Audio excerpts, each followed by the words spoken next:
Shri doctor Sudhanshu Trivedi 25 minutes. माननीय सभापति महोदय, मैं आज का प्रारंभ जो नेता प्रतिपक्ष जी ने शुरुआत की थी वहां से करना चाहूंगा। आज 16 दिसंबर है और आज के दिन भारत की ऐतिहासिक विजय का वो दिन है जिसके लिए मैं स्मरण करना चाहूंगा उन सभी पात्रों को जिन्होंने ऐतिहासिक विजय में बड़ी भूमिका निभाई, चाहे ढाका में पैराट्रूपर्स को लीड करने वाले जनरल जे जैकब या chief of the eastern command general Jagjit Singh Arora या भारत के चीफ उस समय सैम मानेकशॉ और श्रीमती इंदिरा गांधी। और यह समय याद भी दिलाता है कि जब कोई ऐसा वक्त आता है तो उस समय हमारे नेता और उस समय नेता प्रतिपक्ष अटल जी ने इंदिरा जी की तारीफ करके कहा था कि हम सरकार के साथ खड़े हुए हैं। तो विपक्ष को याद रखना चाहिए कि किस ढंग से समर्थन किया जाता है। परंतु मुझे एक याद आता है कि आज इंदिरा जी की आत्मा जहां कहीं भी होगी तो वो बड़ी अचंभित और स्तब्ध हो जाती होगी कि ये वही पार्टी है और ये वही परिवार है जिसके नेता के बारे में पाकिस्तान का पूर्व मंत्री फवाद चौधरी समर्थन करता है। और ये वो है जो कहता था मैंने पुलवामा में घुस के मारा है, जिनके बारे में ख्वाजा आसिफ उनके रक्षा मंत्री समर्थन करते हैं, जिनके बारे में पूर्व प्रधानमंत्री उनके Imran Khan floor of the house पे बोलते हैं, और सर जिनका नाम यूएन में उनके डोजियर में लिखा जाता है। तो मुझे लगता मैं इंदिरा जी को इन्हीं शब्दों में श्रद्धांजलि दे सकता हूं कि बूढ़ा वंश इंदिरा जी का उपजा ऐसा लाल, इज्जत सारी डुबो गई है ऐसा किया कमाल।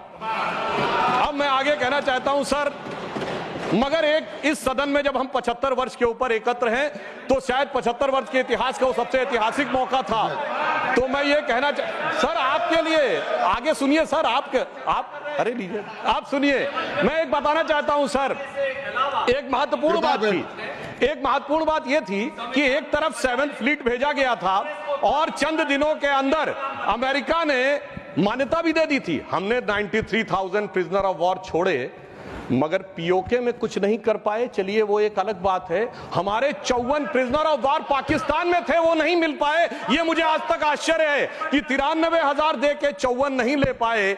सुलह की कौन सी शक्ल सुमरती रही। तो मैं इनकी पॉलिसी के लिए कहना चाहूंगा, अरे आपके नेताओं के लिए बोल रहा हूं, एक पंक्ति मैं कह रहा हूं, सुनिए, अरे बात तो सुनिए, काहे परेशान हो रहे हैं। मैं कह रहा हूं चीन छीन देश का गुलाब ले गया। पंडित नेहरू के लिए वो गुलाब का फूल लगाते थे। चीन छीन देश का गुलाब ले गया, ताशकंद में वतन का लाल सो गया, और ये सुलह की शक्ल को संवारते रहे और जीतने के बाद बाजी हारते रहे। अब मैं आज के विषय पे आता हूं। संविधान के संदर्भ में अभी अभिषेक मनु सिंघवी जी जो ये बहुत कृपया आप बैठ जाए। अरे भैया सब दिखाई पड़ रहा है। देखिए मैंने तो इनके नेताओं की तारीफ की फिर भी नहीं हजम हो पा रही है इनसे, इसीलिए मैं कह रहा हूं। अब सुनिए, आज के हम संविधान के विषय पे आते हैं तो संविधान का सबसे पहला वाक्य है, कृपया बैठिए। द पीपल ऑफ इंडिया, हम भारत के लोग। सभापति महोदय, अगर हम लोग और भारत इन 3 शब्दों का अर्थ समझ लें तो संविधान निर्माताओं का मूल भाव समझा जा सकता है। मगर अफसोस सर्वाधिक भ्रम इसी विषय को लेकर किया जाता है। अभी अभिषेक मनु सिंघवी जी ने बोला और कई वक्ताओं ने बोला कि ये बात का आशंका थी कि हम सरवाइव करेंगे कि नहीं डेमोक्रेसी में, मगर हम सरवाइव करने वाली बात नहीं। मैं आज के समय में अपने विपक्षी दलों से कहता हूं, पूरे ईस्टर्न हेमिस्फीयर में उठा के देखिए, बड़े देशों में sustainable absolute and vibrant democracy सिर्फ भारत है, और जापान और ऑस्ट्रेलिया तो कॉन्स्टिट्यूशनल मोनार्की हैं। तो पूरे पूर्वी गोलार्ध में यदि देखा जाए तो absolute democracy, vibrant democracy, consistent democracy सिर्फ भारत है। और यह भी समझना चाहिए आज डेमोक्रेसी के अंडर में सर 34% पॉपुलेशन है विश्व की, जिसमें 17% अकेले हम हैं। We are the defenders of democracy in the entire world. कोई और नहीं है जिसे दूसरे नेता जाकर समझते होंगे। परंतु मैं ये भी बताना चाहता हूं, हम डेमोक्रेसी में सर्वाइव किए हैं तो ये कोई अनायास नहीं। कॉन्स्टिट्यूएंट असेंबली की डिबेट में डॉक्टर राधाकृष्णन ने कहा था, मैं कोट करता हूं, कि गणतांत्रिक व्यवस्था इस देश के लिए कोई नया प्रयोग नहीं है, यह इतिहास के आरंभ काल से भारत की व्यवस्था में थी। मैं बाबा साहब अंबेडकर को कोट करना चाहूंगा। उन्होंने कहा, लोकतंत्र की अवधारणा भारत के लिए कोई बाहर की अवधारणा नहीं है, it's not an align object. यह कोई अपरिचित चीज नहीं है, प्राचीन काल से भारत की व्यवस्थाओं में निहित थी। और उन्होंने बौद्ध संघों का उल्लेख किया। और मैं अपने सम्मानी मित्रों से कहना चाहता हूं, लोकतंत्र की व्यवस्था भारत में कहां से थी? 12वीं शताब्दी के कर्नाटक में भगवान वासवन्ना के अनुभव मंडपों को देखिए। चोल साम्राज्य में 8वीं और 9वीं शताब्दी में इलेक्टेड गांव के प्रतिनिधि होते थे, 6 कमेटियां होती थी जो इलेक्टेड ढंग से काम चलाती थी। उसके पीछे जाइए तो वैशाली का गणराज्य, जिसका उल्लेख हमारे जदयू के अध्यक्ष जी ने भी किया, और उसके पीछे जाइए तो वैदिक काल में सभा और समितियां बैठकर इसी लोकतांत्रिक व्यवस्था के तहत कार्य किया करती थी। तो बाबा साहब अंबेडकर जो ड्राफ्टिंग कमेटी के चेयरमैन थे, अगर उन्होंने इन सारी परंपराओं के चित्र उसमें रखे हैं, इसका अर्थ हुआ कि भारत की डेमोक्रेसी मूल रूप में वहां से आती है। वैसे मैं एक और चीज कोट कर दूं, भारत रत्न पूर्व राष्ट्रपति डॉक्टर प्रणब मुखर्जी जी ने भी जून 2018 में आरएसएस हेडक्वार्टर पे अपने भाषण में कहा था कि भारत ही लोकतंत्र का मूल है और वैशाली का गणराज्य विश्व का पहला गणराज्य था। अब मैं बताना चाहता हूं कि हम भारत कैसा है, क्योंकि हमारे विरोधी लोगों को थोड़ा विदेश की बात ज्यादा समझ में आती है, तो देश क्या कहता है उससे ज्यादा समझिए विदेश क्या कहता है। और मैं सिर्फ 2 ही बड़े लोगों के नाम लूंगा। चाइना, मैं कहता हूं कोई भी जाके चेक करे, चाइना में एंशिएंट चाइनीज में भारत का नाम क्या है? ट्यान जाओ, TIANZHOU। जाओ शब्द वहां पर केंद्र के लिए प्रयोग होता है, जैसे हमारी भारत में पुर, जयपुर, नागपुर, कानपुर वगैरह वगैरह। अब टियान जाओ अगर आप जाके आज सर्च करेंगे तो विकिपीडिया में कुछ उन्होंने घपला कर रखा है, सीधे सीधे लिख के नहीं आता, पर चाइनीज भाषा की डिक्शनरी में जाइए, TIN टियान का अर्थ है हेवन और जाओ का अर्थ है केंद्र। तो चाइना के एंशिएंट में माना जाता था भारत क्या है? It is the centre of heaven. Ancient Japanese में भारत का नाम है Tenjiku, that is the centre of heaven. और ये कहते देश ही नहीं था, और चीन भी कह रहा है और जापान भी कह रहे हैं कि ये देश तो वो है जो स्वर्ग का केंद्र था। अब मैं बताना चाहता हूं, मिडिल ईस्ट में, अरब में 8वीं और 10वीं शताब्दी में जितने भी बड़े बड़े अरब के राइटर्स हुए हैं, चाहे इब्ने असीर हो, इब्ने कसीर हो, इब्ने तबरी हो, इब्ने खल्दून हो, उन्होंने क्या लिखा है? अजीदुल रिहल उल इलामीन बिल इलादुल हिंद, यानी when I look towards the India the cool breeze of knowledge comes to us. तो इधर का भी, पूरब का भी बता दिया, पश्चिम का भी बता दिया, मगर हम क्या करें? ऑर्थर शोपेनहावर ने लिखा इंडिया के लिए कि यहां पर product of highest human wisdom की ऊपरी फिलॉसफी आई है। ये हमारा देश था, मगर अफसोस आज भी लोग ये कहते हैं कि जब माननीय प्रधानमंत्री जी ये कहते हैं कि Bharat is the mother of democracy, तो ये संविधान की मूल भावना के अनुरूप कहते हैं, मगर अभी भी कहीं कहीं लोगों को डिफेंडर्स ऑफ डेमोक्रेसी कहीं और से नजर आते हैं। इसलिए हमारे इस देश के लिए सभापति महोदय क्या कहा जाता था? गायन्ति देवः किल गीत कानी धन्यास्तुते भारत भूमि भागा स्वर्गापवर्गास्पद भाग हेतु भवंति भूयः पुरुषा सुरत्वात्। अर्थात ये भारत भूमि धन्य है, देवता जिसकी स्तुति में गीत गाते हैं, क्योंकि स्वर्ग में रहने के बाद भी मनुष्य के रूप में जन्म लेने को यहां लालायित रहते हैं, क्योंकि हम मोक्ष भूमि है। और वैसे ऑन द लाइटर नोट मैं कहना चाहूंगा, जो लोग मानते नहीं है कि भारत डेमोक्रेसी कि वो कहते हैं इंग्लैंड के मैग्ना कार्टा 1215 से आया था, वो इंग्लैंड को मानते मदर ऑफ डेमोक्रेसी। तो सभापति महोदय मैं कहना चाहूंगा कि इंग्लैंड के पूर्व प्रधानमंत्री की मदर इन लॉ हमारी इसी सदन की सदस्य हैं, तो मदर ऑफ डेमोक्रेसी ना मानो तो mother in law of democracy ही मान लेना चाहिए। अब मैं ये कहना चाहता हूं महोदय, ये देश कैसे एक था जो वी द पीपुल कहा गया है। मैं बताना चाहता हूं कि जब माननीय प्रधानमंत्री जी ने श्री राम जन्मभूमि का उद्घाटन करना था, तो उससे पहले वो दक्षिण के जिन मंदिरों में गए थे उसमें से एक तमिलनाडु का श्रीरंगम मंदिर है। उस श्रीरंगम मंदिर का महत्ता क्या है? यह माना जाता है कि अयोध्या के जो कुल देवता हैं भगवान विष्णु, वो श्रीरंगम के रूप में वहां विद्यमान हैं, क्योंकि जब उन्हें युद्ध करना था, विभीषण का राज्याभिषेक करना था, तो अपने कुल देवता को वहां स्थापित किया। समझिए, अयोध्या के वो नरेश हैं पर कुल देवता तमिलनाडु में है। देश इस प्रकार से जुड़ता है। भगवान कृष्ण ने अपना शरीर छोड़ा द्वारका में और हृदय उनका जगन्नाथपुरी में है। देश इस तरीके से जुड़ता है। इसके बावजूद लोगों को समझ में नहीं आता कि ये देश कभी जुड़ता था। तो मैं कहना चाहता हूं, आज भी कभी जब आप पूजा करते हैं तो हाथ में जब जल लेते हैं तो पंडित क्या बोलते हैं? गंगे च यमुने च गोदावरी सरस्वती नर्मदे सिंधु कावेरी जलेस्मिन् सन्निधिं कुरु। देश की सारी नदियों का स्मरण हो जाता है। इस प्रकार से देश एक संकल्प के थ्रू आकर एक प्रकार से जुड़ता है। और इसीलिए इसकी डेफिनेशन भी दी गई। अगर इंडिया दैट इज भारत कहा गया है हमारे कॉन्स्टिट्यूशन में, तो इंडिया एक ज्योग्राफिकल कॉनोटेशन है जो इंडस रिवर के इस तरफ है, तो फिर देश कैसे नहीं था। और भारत के बारे में कहा गया है उत्तरम यद समुद्र से दक्षिणम च हिमाद्री वर्षम यद भारत नाम भारतीय यस्य संतति। पूरे भारत की डेफिनेशन दी गई है जो समुद्र के उत्तर में और हिमालय के दक्षिण में है। मगर हम क्या बताएं कि अभी भी लोगों के दिमाग में वो विचार है। अब मैं अगले विषय के ऊपर आता हूं। स्वतंत्रता आंदोलन, कांग्रेस बहुत दावा करती है कि उसने स्वतंत्रता आंदोलन में बड़ा काम किया। निश्चित रूप से योगदान था कांग्रेस के बड़े नेताओं का, हम इसको नकारते नहीं हैं। परंतु उस योगदान के बाद उस योगदान में कितना मिष्ठान लेने का प्रयास हुआ, यह मैं कांग्रेस के एक नेता कोट करना चाहता हूं। आप सबने बड़ा प्रसिद्ध गीत सुना होगा, कदम कदम बढ़ाए जा खुशी के गीत गाए जा, जो आजाद फौज का गीत था। इसको लिखने वाले थे बंशीधर शुक्ल, वो कांग्रेस के नेता थे। 42 में भारत छोड़ो आंदोलन के वजह से उनको निकाल दिया गया नौकरी से। वो लखनऊ में आकाशवाणी में कार्य करते थे।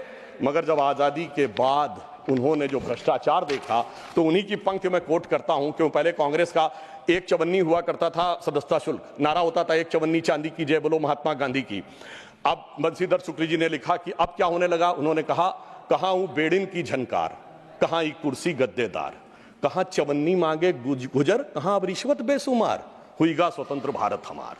और आगे उन्होंने लिखा कि कॉलेज की सब खिड़की स्वतंत्र, टीचर लड़का लड़की स्वतंत्र, हाकिम स्वतंत्र हरहा स्वतंत्र, गलियार घूर चढ़ा स्वतंत्र, परतंत्र हुए ईमानदार, हुईगा स्वतंत्र भारत हमार। ये तो मैं 1950 के आसपास की बात बता रहा हूं, जिस जमाने के विषय में आप ये कहते हैं। मगर अब मैं आता हूं संविधान में, जो पहला संविधान संशोधन किया गया, जिसके बारे में हमारे बहुत से लोग बोल चुके हैं, मैं डिटेल में नहीं जाना चाहता।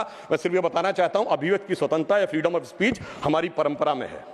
और परंपरा जिस सीमा से है, मैं चुनौती से कहता हूं, दुनिया में कोई कंट्री, कोई सिविलाइजेशन नहीं हो सकता। हमारे यदि एक तरफ यह माना गया है कि वेद ब्रह्म वाक्य है, वेद वाक्यम जनार्दनम, तो यहीं पर एक ऐसा भी संप्रदाय हुआ जिसने कहा त्रया वेदस्य कर्तारा धूर्तो भांड निशाचरा। वेद के पढ़ने वाले 3 धूर्त भांड और निशाचर, उस चरवाक को भी स्थान दिया गया। इससे ज्यादा उदार फ्रीडम ऑफ स्पीच किसी को चाहिए? जो कहते फ्रीडम ऑफ स्पीच से पंडित जवाहरलाल नेहरू के माध्यम से आई थी। अब मैं बताना चाहता हूं, जो फर्स्ट अमेंडमेंट हुआ, अगर उस समय 2 घटनाएं नहीं होती, सरदार पटेल जी की मृत्यु हो गई थी 15 दिसंबर 1950, और श्यामा प्रसाद मुखर्जी जी ने कैबिनेट छोड़ दिया था 6 अप्रैल 1950। अगर इन दोनों में से कोई होता सरकार में, तो मुझे पूरा विश्वास है कि यह नहीं हो पाया होता। परंतु उस फ्रीडम ऑफ स्पीच की कैजुअलिटी क्या हुई, मैं एक बताना चाहता हूं। बाबा साहब अंबेडकर ने जब 6 अक्टूबर 1951 को अपना इस्तीफा दिया है, जयराम रमेश जी ने वो बात ठीक कही थी कि उसका उपलब्ध है सरकार के आंकड़े में भी। मगर मैं कोर्ट, हाँ वो जी बिल्कुल है, ये है सर, ये है। मगर अब मैं कोट करना चाहता हूं कि बाबा साहब अंबेडकर ने के बारे में पद्म भूषण धनंजय कीर ने, जो कि इंदिरा जी की सरकार के द्वारा पद्म भूषण प्राप्त है, सबसे ऑथेंटिक बाबा साहब की जिन्होंने ऑटोबायोग्राफी लिखी, उन्होंने लिखा 10 अक्टूबर 1951 को लोकसभा में बोलने के लिए खड़े हुए। उनसे कहा गया मुझे अपना बयान प्रस्तुत करने की अनुमति दी जाए, तो उपसभापति ने कहा कि श्रीमान अंबेडकर, अगर आप अपने भाषण की कॉपी हमें पहले दे दी होती तो हम अनुमति दे सकते थे, आप चाहें तो 6 बजे के बयान अपना बयान दे सकते हैं। सभापति की बात सुनकर अंबेडकर जी को अचरज हुआ और धक्का लगा। उन्होंने कहा, क्या अंबेडकर, तो एक संसद सदस्य श्री कुंजरू और श्री कामत ने उपसभापति से पूछा, क्या अंबेडकर के भाषण की जांच की जाएगी? इस पर उपसभापति ने कहा, मुझे देखना जरूरी है, इस पर ध्यान देने की जरूरत है। डॉक्टर अंबेडकर के बयान में कुछ अप्रासंगिक या बदनामी करने वाली बात तो नहीं है। तब डॉक्टर अंबेडकर ने गरज कर कहा कि मैं इस तरह की तानाशाही के आगे नहीं झुकूंगा, और यह कहकर वो सदन के बाहर चले गए और प्रेस में उन्होंने अपना वक्तव्य जारी किया। अब मैं दूसरा एक उदाहरण देना चाहता हूं, जो ये लोग बहुत बात करते हैं कि डॉक्टर अंबेडकर के विषय में इनके क्या विचार थे। मैंने अंबेडकर जी का विचार कोट किया, अब मैं कोट कर रहा हूं जवाहरलाल नेहरू जी का विचार, किसी अन्य का नहीं। जवाहरलाल नेहरू जी ने 16 जनवरी 1952 को चुनावों के उपरांत एडविना माउंटबेटन को पत्र लिखा। उसमें एक लाइन है, मैं कोट कर रहा हूं और सोर्स भी कोट करूंगा। On the other hand, in Bombay city and to the large extent in Bombay province, our success has been greater than expected. यानी वो चुनाव में विजय पर खुशी जाहिर कर रहे हैं, और आगे क्या कह रहे हैं, Ambedkar has been dropped out, यानी प्रसन्नता है कि अंबेडकर जी चुनाव हार गए। फिर मैं पूरा पत्र नहीं पढ़ रहा हूं, इसी पत्र में वो आगे लिखते हैं, the socialist combined with Ambedkar's party and thereby they lost their repute, यानी अंबेडकर जी की पार्टी से जुड़कर उनकी प्रतिष्ठा कम हो गई। और महत्वपूर्ण बात मैं ध्यान देना चाहूंगा सदन का, आगे वो कहते हैं, but Ambedkar has combined with Hindu communalist, यानी वो कह रहे हैं अंबेडकर जी हिंदूवादियों के साथ आ गए थे। सर सोर्स है selected works of Jawaharlal Nehru series 2 volume 17 page number 35 to 37। मुझे लगता है शायद बहुत से बक्से जिनकी मांग की गई है वो इसीलिए हटा लिए गए हों कि हर बक्सा अंदर से बोलता हो कि बैठा हूं दिल में इतने राज छुपाए, जरा सा होठ हिले तो न जाने कितनों के दिल डगमगाए। अब मैं आगे ये बताना चाहता हूं सर, फ्रीडम ऑफ स्पीच को, वो विषय तो बहुतों ने कहा इमरजेंसी का, मैं आगे का विषय बताना चाहता हूं। इस देश में फ्रीडम ऑफ स्पीच को कर्टेल करने के लिए कॉन्स्टिट्यूशनल अमेंडमेंट लाया गया जो कभी हो नहीं पाया। वो था पोस्ट ऑफिस अमेंडमेंट बिल 1986, जिसमें यह अधिकार सरकार ने लिया था कि वो जिसकी चिट्ठी चाहे खोल के पढ़ सकती है और उसमें आपत्तिजनक हो तो उस पर कार्रवाई कर सकती है। जैसे कोई आज ये कहे कि व्हाट्सएप ईमेल मैसेज आपके कोई भी सरकार पढ़ सकती है और पढ़ने के बाद कार्रवाई कर सकती है, वो तो भला हो ज्ञानी जैल सिंह जी का जो उस समय राष्ट्रपति थे, जिन्होंने उस संवैधानिक व्यवस्था का उपयोग किया कि उन्होंने उसे वापस ही नहीं किया, इसलिए वो कभी वास्तविक अर्थों में आ नहीं पाया। दूसरा, मैं राजीव गांधी जी के समय का कोट करना चाहता हूं। 29 अगस्त 1988 को एंटी डिफेमेशन बिल आया, यानी कोई सरकार की आलोचना करेगा तो उस पर कार्रवाई होगी, मगर उस समय प्रबल विरोध के चलते हुए वो नहीं हो पाया। फिर मैं बताना चाहता हूं डॉक्टर मनमोहन सिंह जी ने आईटी एक्ट 2000 में सेक्शन 68A को अमेंड किया, जो सुप्रीम कोर्ट के द्वारा स्ट्रक डाउन कर दिया गया। अब इसके उपरांत मैं ये भी बताना चाहता हूं कि जो संवैधानिक व्यवस्था थी वन नेशन वन इलेक्शन की, ये टूटी कहां से थी? जब कांग्रेस में अंतरात्मा की आवाज जाग गई थी।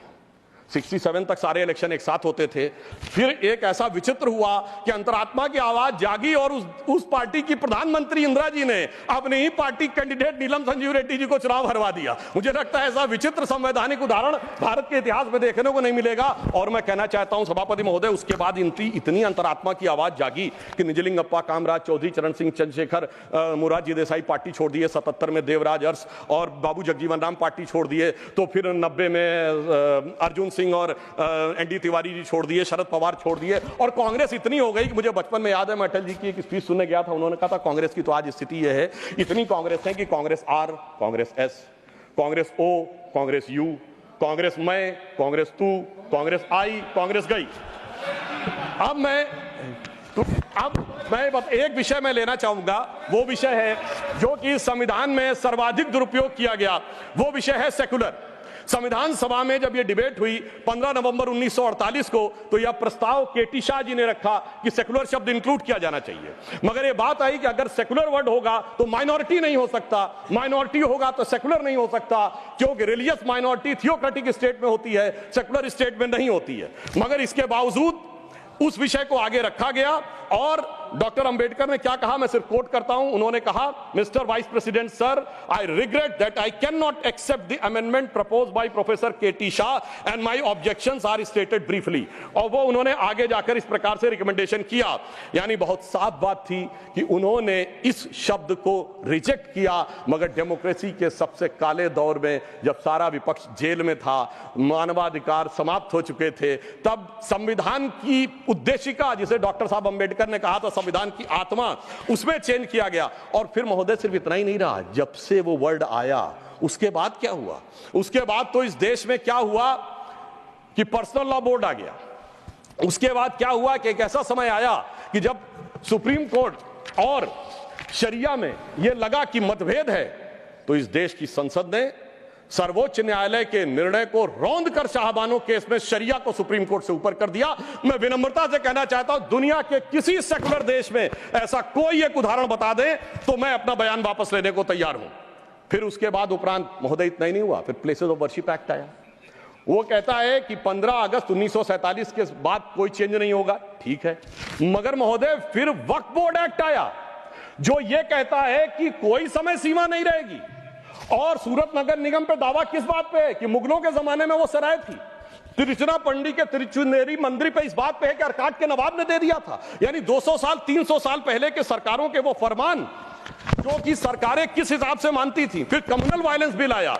अब मैं सिर्फ संक्षेप में 10 बिंदु बोलना चाहता हूं। जो लोग आज कहते हैं इस संविधान में उन्होंने क्या किया, मदरसा बोर्ड आया, मुस्लिम पर्सनल लॉ बोर्ड, इन सबको संवैधानिक मान्यता, संवैधानिक संरक्षण प्राप्त है। 4 पत्नी रखना, ट्रिपल तलाक, हलाला, मेहरम बालिका से विवाह करना, तलाकशुदा महिला को कोई मुआवजा न देना, हज सब्सिडी, वक्फ बोर्ड। अब मैं कहना चाहता हूं मैं विनम्रता से कहना चाहता हूं कि इन लोगों ने इस कॉन्स्टिट्यूशन को सेकुलरिज्म का शिकार करते हुए इसको पार्शियली शरिया कॉन्स्टिट्यूशन बनाने का प्रयास किया। अन्यथा कोई गैर मुस्लिम देश दिखा दे कि जिसमें कि इस प्रकार की बात हुई हो, कोई सेकुलर देश, 200 देश हैं, बड़े विद्वान लोग बैठे हुए हैं वहां पर। मैं बताना चाहता हूं, कोई उदाहरण बताइएगा जिस स्टेट में सुप्रीम कोर्ट से ऊपर शरिया हो। अब मैं बताना चाहता हूं, बड़े विद्वान लोग उधर बैठे हुए हैं, मुझे कोई जरूरत नहीं है 200 में सिर्फ 4 सेकुलर देश बताइएगा, मैं अपना बयान वापस ले लूंगा जहां शरिया सर्वोच्च न्यायालय से ऊपर हो। और मैं ये भी बताना चाहता हूं, इतना ही नहीं था सर, संविधान का अपमान आप लोगों ने किया। और मैं कहना चाहता हूं, जो लोग मनुस्मृति की बात करते हैं उन्होंने इसको मौलवी स्क्रिप्ट बनाने का प्रयास किया भारत के संविधान को। यह अपने आप में शर्मनाक बात है। शर्म उस समय आनी चाहिए थी जब इस तरह के परिवर्तन कर रहे थे। और मैं एक और बात कहना चाहता हूं, सभापति महोदय, टेक्निकल बात कह रहा हूं, मेरी बात गलत लगेगी तो मैं अपने बयान वापस ले लूंगा।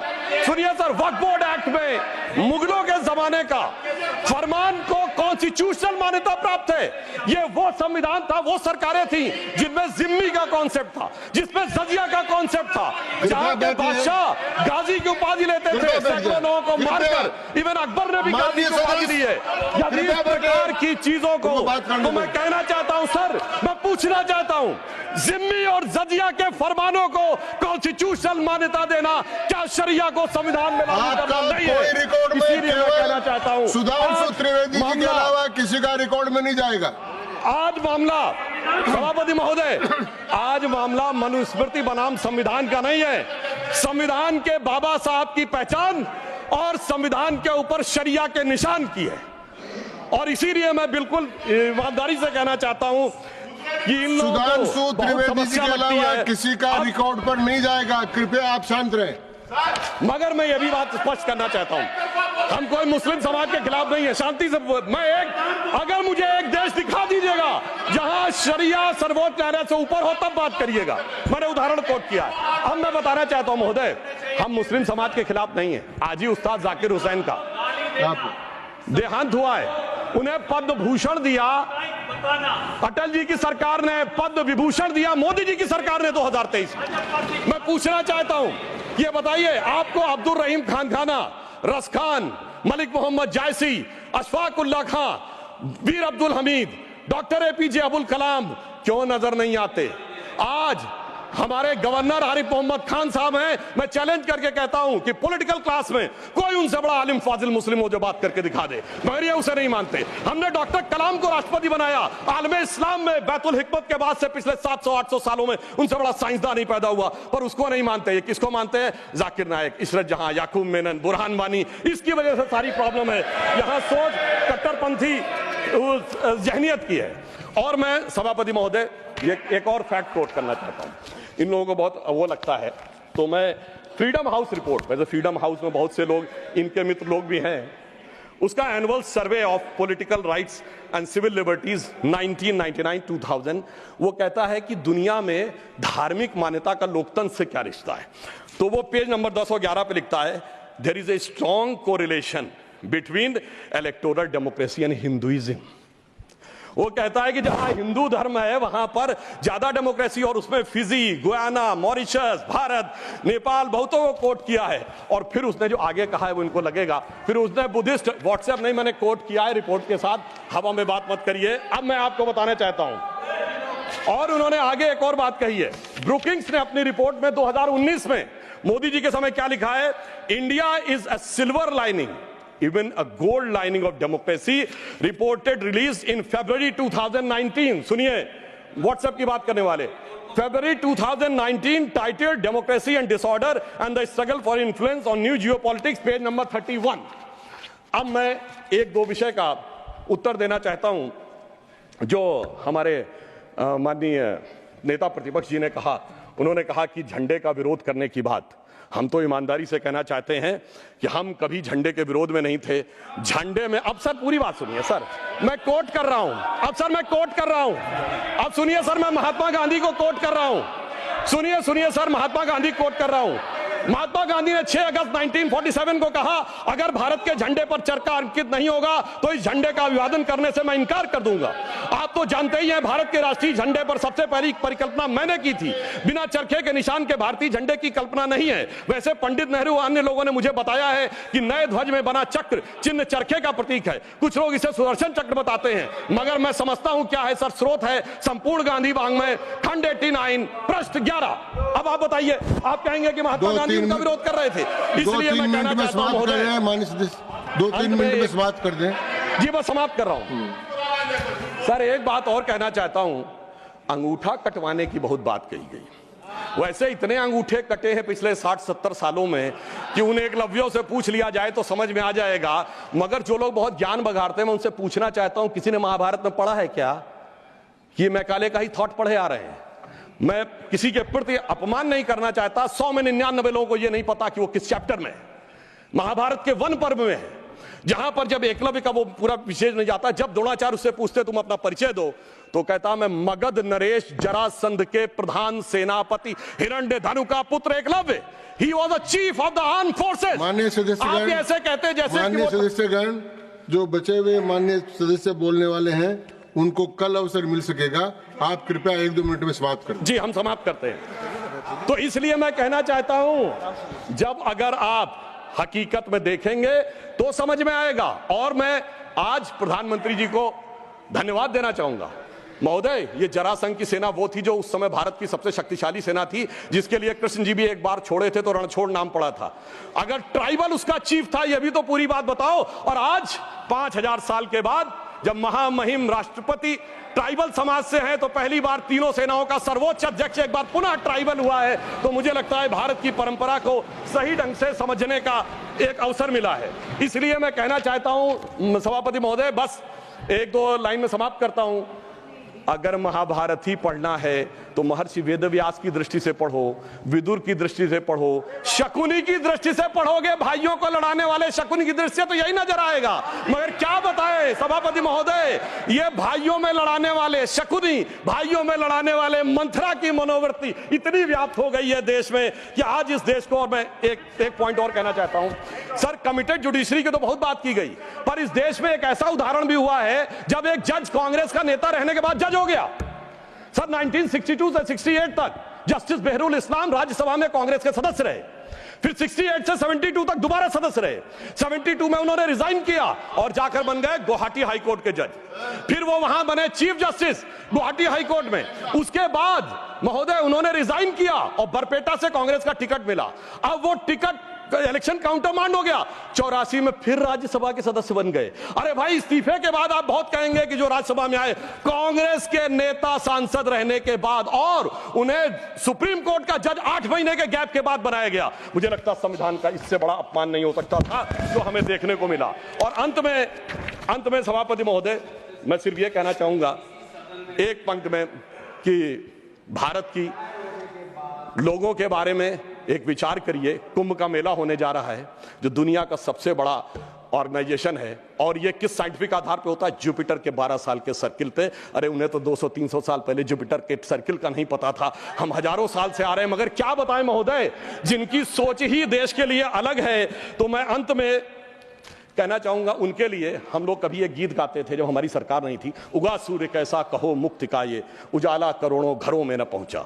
तो मैं उनके लिए कहना चाहता हूं, न संयम व्यवस्था न एकात्मता है, भरी है अभी तक मनों में गुलामी, वही राग अंग्रेजियत का पुराना, सुनाते बड़े लोग नामी गिरामी, प्रजातंत्र की धार उतनी गगन से मगर निर्जन सागरों तक न पहुंचा, उगा सूर्य कैसा कहो मुक्ति का ये। अंत में मैं एक पंक्ति कहकर समाप्त करता हूं।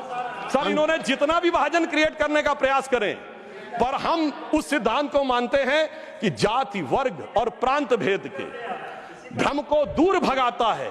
सबके मन का भाव एक है, सबकी भारत माता है, अनेकता में ऐक्य मंत्र को जन जन फिर अपनाता है। देखो प्यारा देश हमारा आगे बढ़ता जाता है। धन्यवाद।